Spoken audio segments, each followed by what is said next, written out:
Assalamualaikum warahmatullahi wabarakatuh. Perkenalkan, nama saya Distiara Olivia Natasha, NPM 067.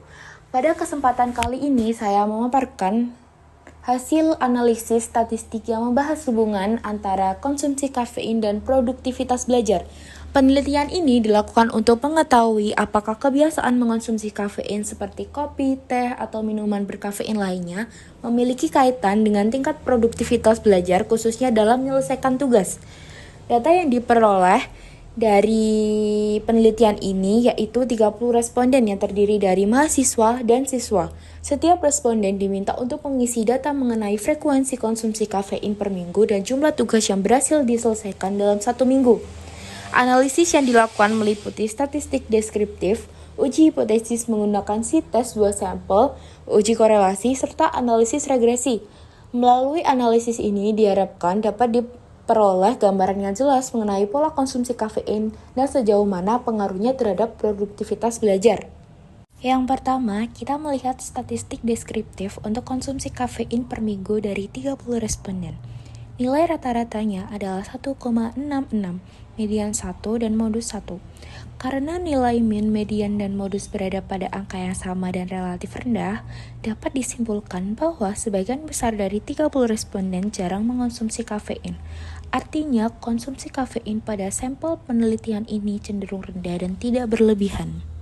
Selanjutnya, produktivitas belajar yang diukur dari jumlah tugas yang diselesaikan per minggu oleh 30 responden. Rata-rata produktivitas berada di angka 5,06 dengan median dan modus sama-sama 5. Hasil ini menunjukkan bahwa produktivitas belajar responden cukup stabil, di mana sebagian besar mampu menyelesaikan sekitar 4-5 tugas setiap minggu. Berdasarkan statistik deskriptif dari 30 sampel dapat disimpulkan bahwa konsumsi kafein cenderung rendah dan sebagian besar responden mengonsumsi kafein hanya 1 kali per minggu. Produktivitas belajar berada pada tingkat menengah sekitar 4-5 tugas per minggu. Sebaran data relatif stabil karena nilai min, median, dan modus berada pada rentang yang berdekatan.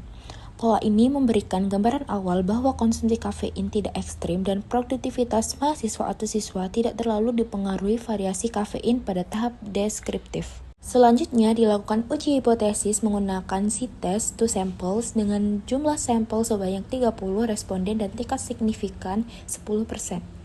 Hasil pengujian menunjukkan nilai P sebesar 0,6607 yang lebih besar dari 0,10. Oleh karena itu, hipotesis 0 tidak dapat ditolak. Artinya, berdasarkan data dari 30 sampel, tidak terdapat perbedaan signifikan antara konsumsi kafein dan produktivitas belajar. Uji korelasi dilakukan untuk melihat hubungan antara konsumsi kafein dan produktivitas belajar pada 30 responden.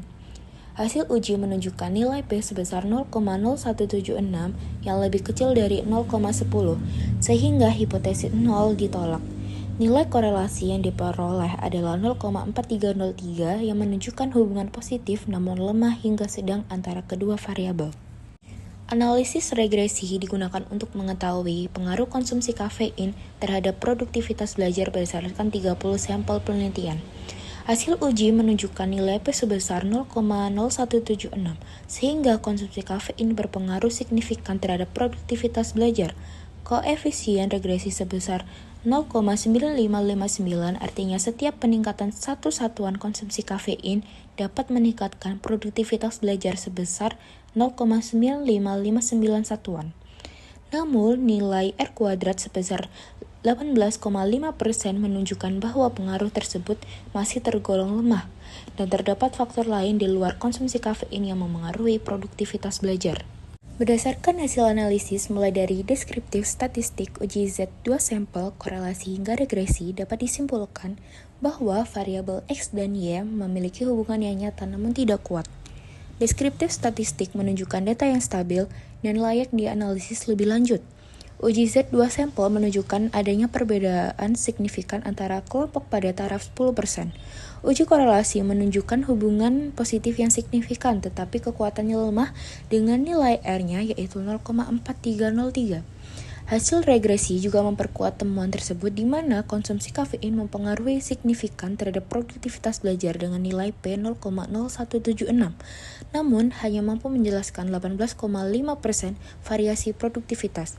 Secara keseluruhan, konsumsi kafein memang berpengaruh terhadap produktivitas belajar, tetapi pengaruhnya tidak dominan dan masih dipengaruhi oleh faktor-faktor lain. Demikian penjelasan hasil analisis statistik ini berdasarkan 30 sampel penelitian. Terima kasih atas perhatiannya. Wassalamualaikum warahmatullahi wabarakatuh.